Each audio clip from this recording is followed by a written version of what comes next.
sesiyle yapraklar altında kuşlar öter. Sessizce dinle, hepsi büyür. Hayvan arkada hep izler. Gözlerinle gör o gölgeleri, fısıldar orman eski hikayeleri. Şafak vakti bir huzur sunar, doğa sana kalbini açar. Kuş cıvıltısı huzura bürünür, hayvanlar yankılanır sessizce. Bu büyülü anı kalbine yükle, ormanda her adım şiire dönüşür.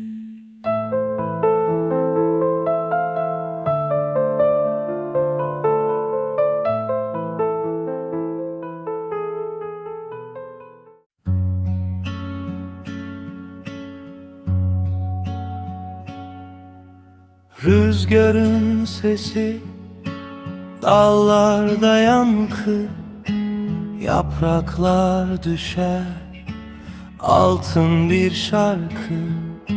Gökyüzü soluk bir an durur, huzur burada hissedilir. Göl sessiz bizi dinler. Göl kenarında bir sonbahar, düşler ağır, zaman donar. Ateş çıtırdar, kalbim yanar.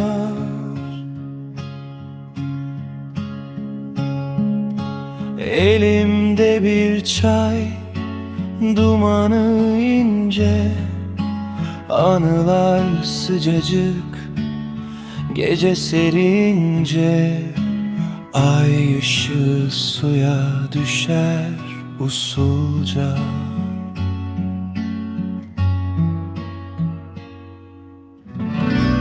Bir yıldız kayar, dilek tutarız.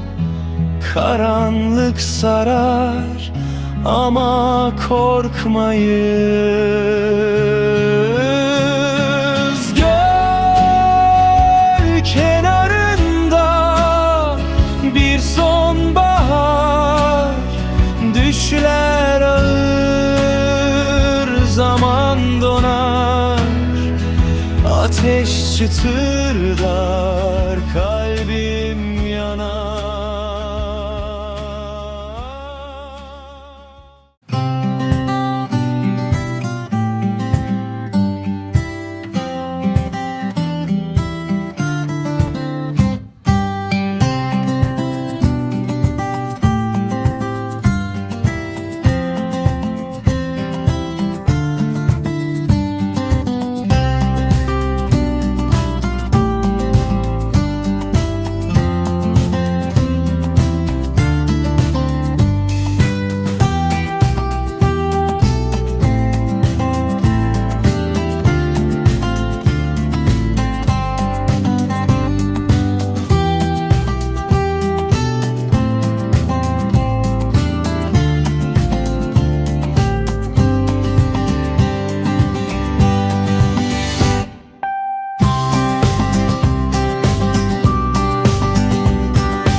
Rüzgarın sesi, dallarda yankı, yapraklar düşer, altın bir şarkı.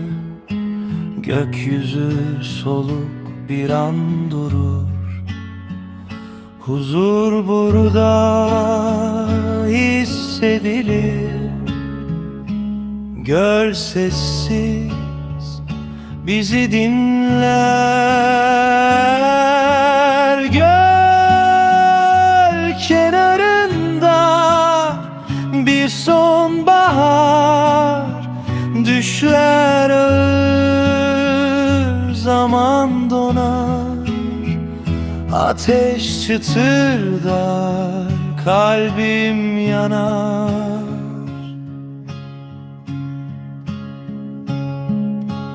Elimde bir çay, dumanı ince, anılar sıcacık, gece serince.